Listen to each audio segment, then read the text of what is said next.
प्यारे दोस्तों, जैसे कि CMP3 वीडियो में केवल आपको वॉइस सुनाई देगा, आप लीड लगाकर अपनी तैयारी को एक बूस्ट दे सकते हैं।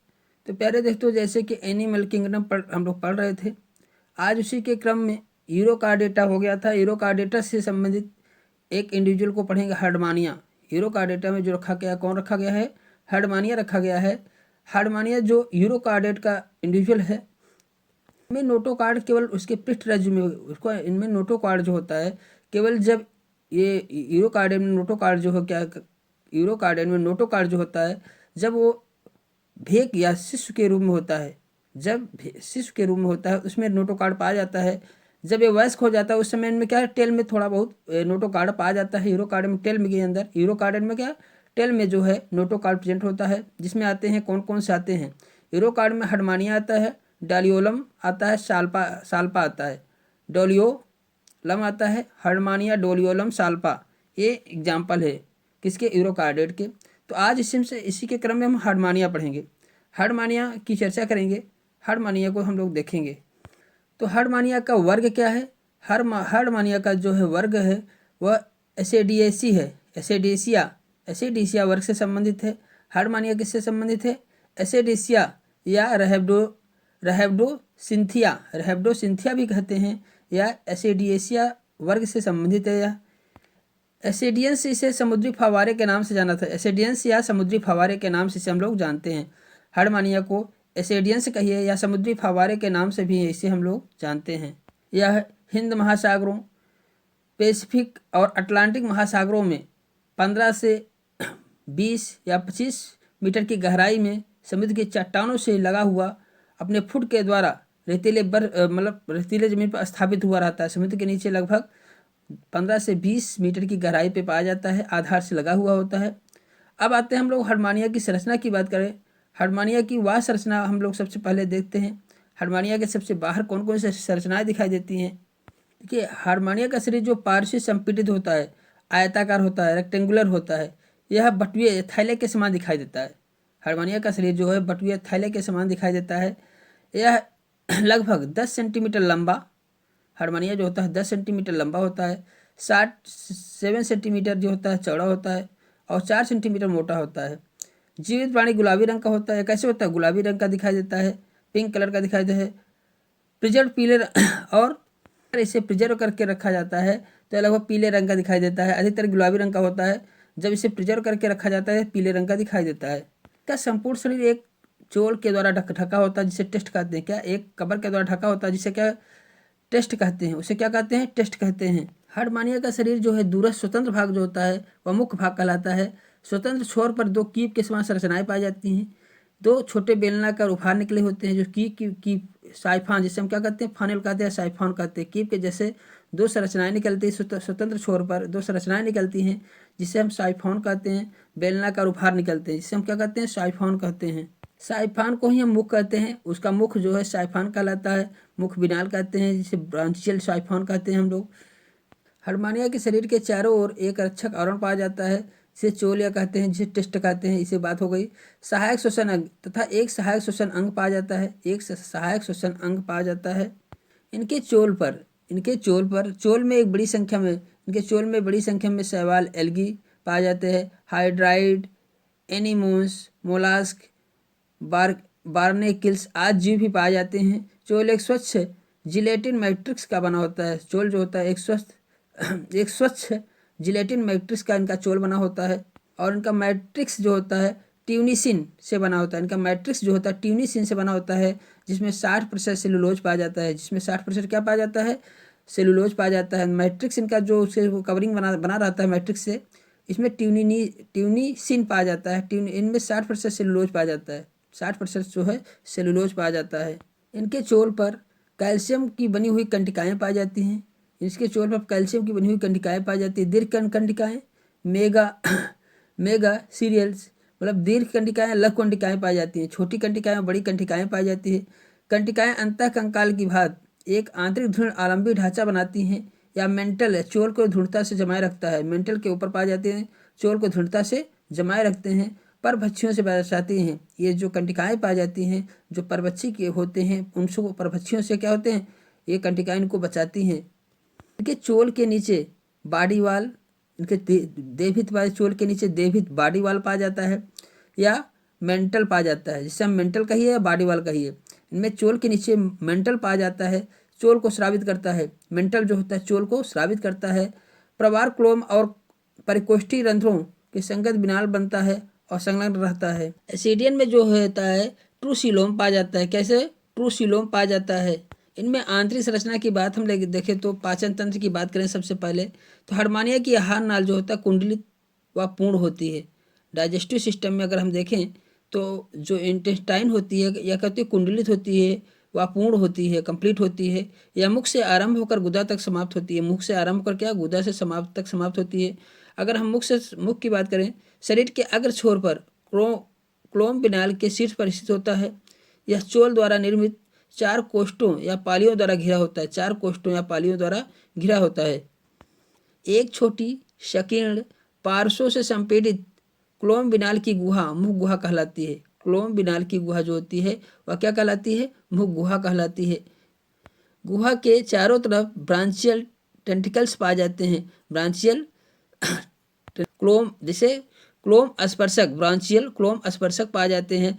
जो 64 कितने स्पर्शक पाए जाते हैं? 64 कोमल, जो 64 जो है ब्रांचियल टेंटिकल्स पाए जाते हैं। कितने पाए जाते हैं? 64 64 कोमल क्लोम स्पर्शक पाए जाते हैं। ब्रांचियल टेंटिकल्स पाए जाते हैं।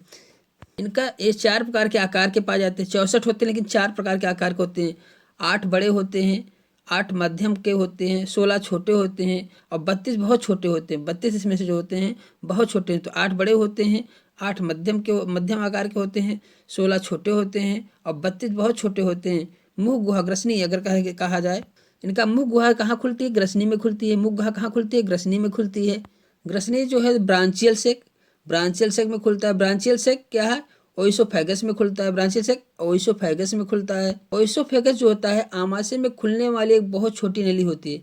ओइसोफेगस जो होता है, ग्रसिका जो होती है जो भोजन ले जाती है, जो आमाशय में भोजन को ले जाती है, यह बहुत जो होता है यह बहुत छोटी नली होती है। ओइसोफेगस जो होता है यह आमाशय में भोजन को ले जाने वाली होती है, यह बहुत छोटी नली होती है। देखिए जो ओइसोफेगस के आगे जो पाया जाता है आमाशय पाया जाता है। आमाशय कैसे होता है? आमाशय पतली भित्तियुक्त, दोनों सिरों पर स्फिंक्टर पाए जाते हैं। आमाशय के दोनों सिरों पर क्या पाए जाते हैं? स्फिंक्टर पाए जाते हैं। तो आमाशय किसके बाद पाया जाता है? ओइसोफेगस के बाद क्या पाया जाता है? आमाशय पाया जाता है। आमाशय एक पतली भित्तियुक्त यू के आकार की नली होती है। यू के आकार की। अब आपसे एक क्वेश्चन बार बार बनते हैं, वेरी इंपॉर्टेंट क्वेश्चन है प्यारे दोस्तों। इनका आमाशय यू के आकार का होता है। तो आपसे पूछा जाए किस जंतु का आमाशय यू के आकार का होता है, यू की नली क्या होता है? तो आमाशय जो होता है हार्मोनिया का आमाशय एक पतली भित्तियुक्त यू के आकार की नली है। यू के आकार की नली होती है। हार्मोनिया का जो है आमाशय एक यू के आकार, यू अल्फ़ाबेट मतलब यू के आकार की नली होती है। तो आगे जाकर ये यू की नली जो होती है आमाशय जो है किस में खुलती है? इंटेस्टाइन में खुलता है। कहाँ में खुलता है? इंटेस्टाइन में खुलता है। तो ये इंटेस्टाइन जो होता है रेक्टम में खुलता है। कहाँ खुलता है? रेक्टम में खुलता है। जो अंत में क्लोएका में जाकर क्लोएका से बाहर खुल जाता है, क्लोएका में जाता है। रेक्टम कहाँ खुलता है? क्लोएका में खुलता है। क्लोएका जो शरीर से एट्रियल एपरेचर, देखिए प्रकोष्ठी रंध्र एट्रियल एपरेचर द्वारा बाहर खुलता है। क्लोएका का एट्रियल एपरेचर द्वारा परिकोष्ठी रंध्र, एट्रियल एपरेचर मतलब परिकोष्ठी रंध्र द्वारा शरीर से बाहर खुलता है।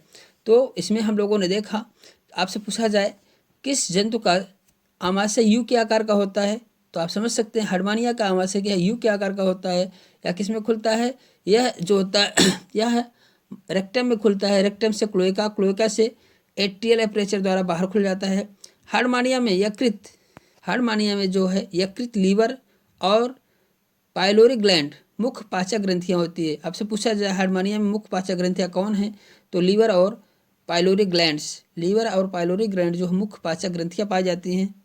इनमें श्वसन अंग जो होता है हार्मोनिया में ग्रसनी में प्रविष्ट होने वाला, देखिए जो ग्रसनी फेरिंग्स पाया जाता है, फेरिंग्स में क्या होता है घुलित समुद्र के जल के साथ घुलित ऑक्सीजन जाती है।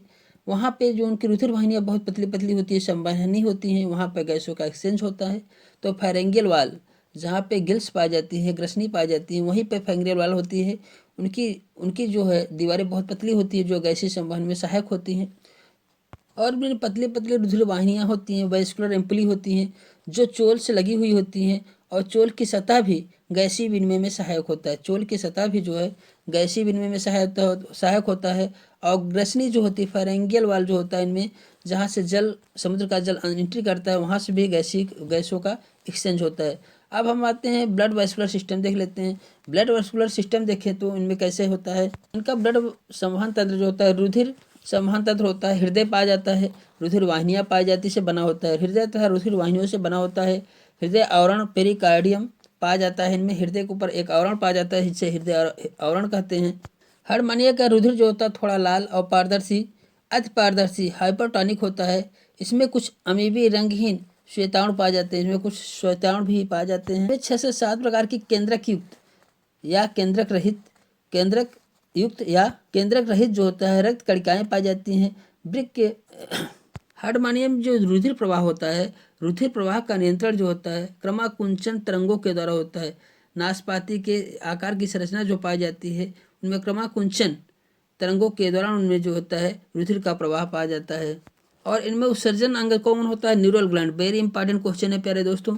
अगर आपसे पूछा जाए कि हार्मोनिया या यूरोकार्डेट में उत्सर्जी अंग कौन होता है, तो न्यूरल ग्लैंड। कौन सा होता है? न्यूरल ग्लैंड होता है। तंत्रिका ग्रंथि होती है। न्यूरल ग्लैंड मतलब होता है न्यूरल ग्रंथि जो होती है, या इसे हम तंत्रिका ग्रंथि जो होता है एक उत्सर्जी अंग होता है। किसमें? इसमें जो है हार्मोनिया में जो है न्यूरल ग्लैंड उत्सर्जी अंग होता है। यह प्रवार के मध्य पृष्ठ और ठीक मस्तिष्क के ऊपर स्थित होता है। यह जो फुट होता है और मस्तिष्क के ठीक ऊपर स्थित होता है न्यूरल ग्लैंड। जो तंत्रिका ग्रंथ पाई जाती है, न्यूरल ग्लैंड किसका उत्सर्जी अंग है? हार्मोनिया का है, या आप कह सकते हैं यूरोकार्डेट का है। तो हार्मोनिया का उत्सर्जी अंग न्यूरल ग्लैंड है। जो तंत्रिका ग्रंथ, न्यूरल मीन्स नर्व, ग्लैंड माने ग्रंथ, तंत्रिका ग्रंथि जो होता है किसका उत्सर्जी अंग है? जो हार्मोनिया का है। वास्तव में जो है उत्सर्जी कोशिकाएं होती है, नेफ्रोसाइट्स कोशिकाएं होती है, वृक्क में पाई जाती हैं। यह मुख्यतः जैंथिन और यूरेट कणों को वर्ज्य पदार्थों को संग्रह करती है। जो तो लीवर की कोशिकाएं जो होती हैं जैंथिन तथा यूरेट कणों को वर्ज्य पदार्थों को संग्रह करती हैं। लीवर क्या करता है? संग्रह करता है। इनका तंत्रिका तंत्र जो होता है बिल्कुल सरल और हासित होता है। हार्मोनिया में जो है रिप्रोडक्शन देखा जाए तो हार्मोनिया में जो रिप्रोडक्शन होता है ये क्या होता है? बाइसेक्सुअल होते हैं, द्विलिंगी जंतु होते हैं। इसमें प्रोटोगाइनस अवस्था पाई जाती है, स्त्री पूर्वी अवस्था पाई जाती है। इसमें इस प्रोटोगाइनस अवस्था पाई जाती है, मतलब स्त्री का जो अंग होता है, रिप्रोडक्टिव पार्ट होता है, वो पहले डेवलप हो जाता है, तो प्रोटोगाइनस अवस्था पाई जाती है। इसमें इसी कारण से क्रॉस फर्टिलाइजेशन पाया जाता है। इनमें 2 बड़े जनक गोनेड मेंटल में स्थापित होता है। मेंटल में 2 बड़े गोनेड्स पाए जाते हैं जो परिकोष्ठ गुहा में उभरे हुए होते हैं। इनमें जो होता है अंडवाहिनी छिद्र के द्वारा तथा शुक्रवाहिका छिद्र के द्वारा अवस्कर द्वार में खुलता है, क्लोका में खुलता है। क्लोका में आकर क्या होते हैं? खुलते हैं। तो इस प्रकार से प्यारे दोस्तों हार्मोनिया के कुछ पॉइंट थे जिसको हम लोगों ने देखा। तो अब इसके बाद के अगले चैप्टर में हम लोग सिफेलोकार्डेटा देखेंगे, जो सब फाइलम सिफेलोकार्डेटा की चर्चा होगी। प्यारे दोस्तों ये थोड़ा भी आपको हार्मोनिया से संबंधित जानकारी हेल्पफुल लगा हो तो लाइक सब्सक्राइब करें। Okay, thank you, bye.